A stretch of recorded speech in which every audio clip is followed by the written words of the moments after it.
What is up guys, today I'm going to be doing a quick video on 4K HDR TVs. The PS4 Pro came out a couple of days ago and many of you will have bought one, including myself, or at least be looking to get one in the coming months.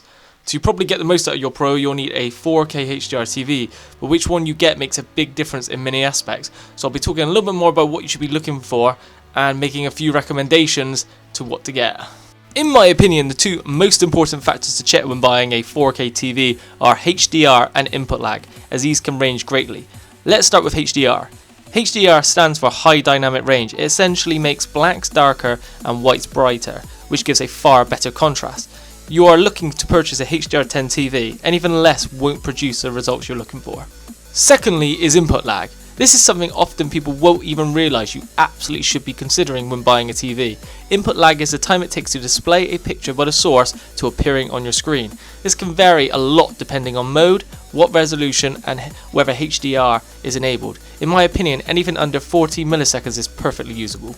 With all that said, here are 5 TVs that will work great with the Pro.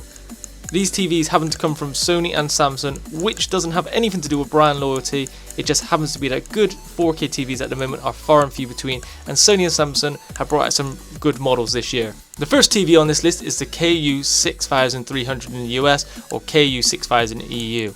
This TV is the cheapest on the list. You can get the 40-inch for £420 or the 50-inch for $550 or $600 if you're in the US. The input lag on this TV, if you've got 4K and HDR enabled, is 20.4 milliseconds. The main drawback of this TV is that even though it's a HDR 10 TV, it doesn't have a wide enough color gamut to really support it, so you're not really going to be experiencing full HDR. However, this is still a great TV if you're on a budget and want to have 4K and HDR to some extent. The second TV on my list is the Sony X700D. You can get this TV in 49 inches for £629 or $700 if you're in the US. The input lag on this TV is a lot higher than the last TV at 32.4 milliseconds, but perfectly serviceable and will still do you well in Twitch games like Call of Duty.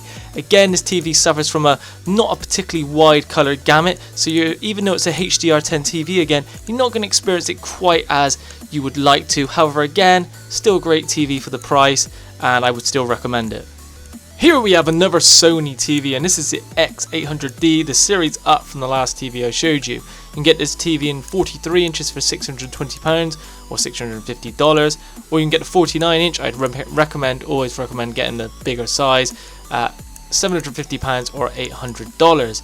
This TV has an input lag of 33.2 milliseconds with 4K and HDR enabled. This TV is again a HDR10 TV and has a wider color gamut than the last two TVs I showed you. I'd recommend this TV really highly. It's not too expensive, it's very well reviewed, and I would personally go for this if you can't afford the next two TVs on my list.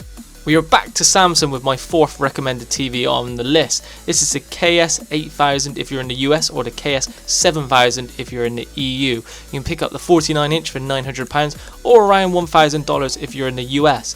The input lag on this TV is pretty great. It's at 4K and HDR, it's 21.1 milliseconds, and this TV is probably the most recommended on my list overall. It's very well reviewed, it's not too expensive, and you'll get an absolutely fantastic picture with the Pro.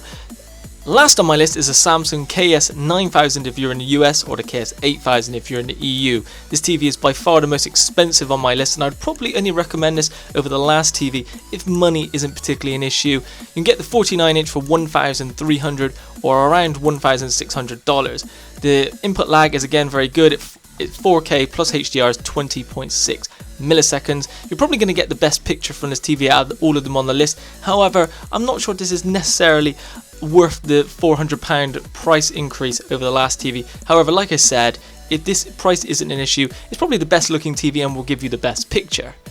So that about sums it up for today's video. It is also worth noting that Black Friday is just around the corner, and whether you're in the UK like me where it's not quite as big, or in the US, you'll still be able to get a great deal on a TV, as TVs are very heavily reduced on Black Friday, so it's definitely worth waiting till then. I know that's what I'm doing. The other thing is as well, the 2017 TV models are announced in January, I believe, to be released the next few months after that. So it might be worth waiting to next year's models if these models don't necessarily do it for you. But anyway, that's it for today, and I will see you guys on the next video.